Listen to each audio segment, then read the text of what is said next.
New Tinsukia জংচনৰ পৰা হেৰুৱা এখন ৰয়েল এনফিল্ড বুলেট ডিমাপুৰত উদ্ধাৰ আৰক্ষীৰ। ডিমাপুৰত মোক যোৱা পৰহি ফোন কৰিছিলে ডিমাপুৰ পুলিচৰ পৰা তাত উদ্ধাৰ হৈছে বুলি বাইকখন। তিনিচুকীয়াত মটৰচাইকেল চোৰৰ উৎপাত কোনো ভ্ৰক্ষেপ নকৰে চিচিটিভি কেমেৰালৈ। তাৰ মাজতে হিজুগুৰি আৰক্ষীয়ে লাভ কৰিছে বৃহৎ সফলতা। নিউ তিনিচুকীয়া জংচনৰ পৰা হেৰুৱা এখন ৰয়েল এনফিল্ড বুলেট আৰক্ষীয়ে উদ্ধাৰ কৰে ডিমাপুৰত। কিন্তু দুৰ্ভাগ্যবশতঃ মটৰচাইকেল চুৰি কাণ্ডৰ সৈতে জড়িত কোনো এটাকো আটক কৰিবলৈ সক্ষম নহল আৰক্ষীয়ে। হেৰুৱা বুলেটখনৰ নম্বৰ AS23AP0551।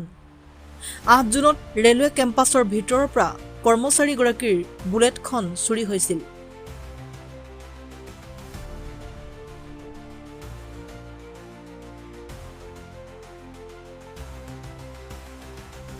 তাৰ পাছতে ডিমাপুৰত স্থানীয় আৰক্ষীৰ সহযোগত হিজুগুৰি আৰক্ষীৰ এটা দলে উদ্ধাৰ কৰে বুলেটখন।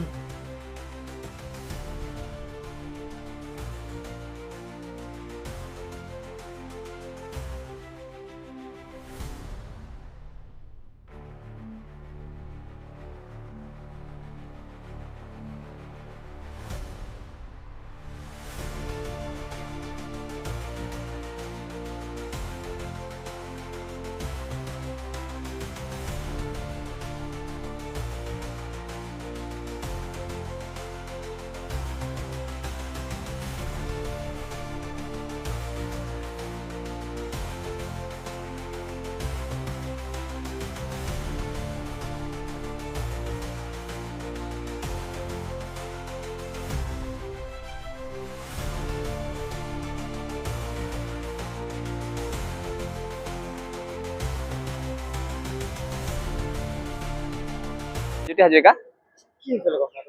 মই ৰাতি 8 তাৰিখে 4টা বজাত মোৰ ডিউটি আছিলে। তো মই গাড়ী ইয়াৰ এনটিএছ লবি পাৰ্কিঙতে থৈ গৈছিলোঁ। মোৰ চিলাপথাৰ চিমেণ্টৰ গাড়ী হৈছিলে। চিলাপথাৰ প্লেচ কৰি পিনে মই ডিব্ৰুগড় অফ কৰিছিলোঁ। তাৰপিছত নেক্সট দিন যেতিয়া 9 তাৰিখে মই আহিলোঁ, 9 তাৰিখে আকৌ গাড়ীখন লৈ লাইট ইঞ্জিন লৈ ইয়ালৈকে আহিলোঁ তিনিচুকীয়ালৈকে। তিনিচুকীয়াত অফ কৰি যেতিয়া মই চেক কৰিছোঁ, মোৰ তেতিয়া গাড়ীখন নাছিলে। সেইটো চিচিটিভি ফুটেজ চেক কৰা হ'ল, তেতিয়া দেখিছোঁ দুজন মানুহে মোৰ বাইকখন চুৰ কৰি লৈ গ'ল ইয়াৰ পৰা। মোৰ ৰয়েল এনফিল্ডৰ মিটাৰ 350 আছিলে। এই এনটিএছ লবি পায় ৰানিং ৰুমৰ পৰা আমাৰ ইয়াত পাৰ্কিঙৰ পৰাই চুৰিছিলে। এতিয়া উদ্ধাৰ হৈছে ডিমাপুৰত মোক যোৱা পৰহি ফোন কৰিছিলে ডিমাপুৰ পুলিচৰ পৰা তাত উদ্ধাৰ হৈছে বুলি বাইকখন। আমি কালি গ'লো, কালি চব তাত গৈ পিনে ডকুমেণ্টবোৰ জমা চাবমিট কৰিলোঁ, দেখাই মেলি আনিলোঁ। এতিয়া ইণ্টাৰচিটি আহি আছে মোৰ বাইকখন। মই গৈছিলোঁ, মোৰ ভাইটি এজন গৈছিলে আৰু 4জন ইয়াৰ পুলিচ গৈছিলে হিজুগুৰি আউটপোষ্টত।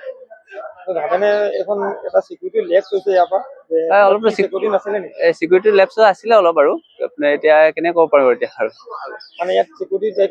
চিকিউৰিটি আছিলে বাৰু, চিকিউৰিটি আছিলে মানুহ ইয়াত, চিকিউৰিটি মানুহ থাকে তথাপি লৈ গ'ল। চিকিউৰিটি থাকে, চিচিটিভি কেমেৰা থাকে। চিকিউৰিটি সেইদিনাখন নাছিলে, এনেই চিকিউৰিটি দিয়া হৈছে বাৰু ইয়াত। সেইদিনাখন নাছিলে। এইটো হিজুগুৰি ৰেলৱে ষ্টেচনৰ আপোনাৰ ওচৰতে আপোনাৰ এইটো ক্ৰু লবি হয়, ক্ৰু লবি এণ্ড ৰানিং ৰুম।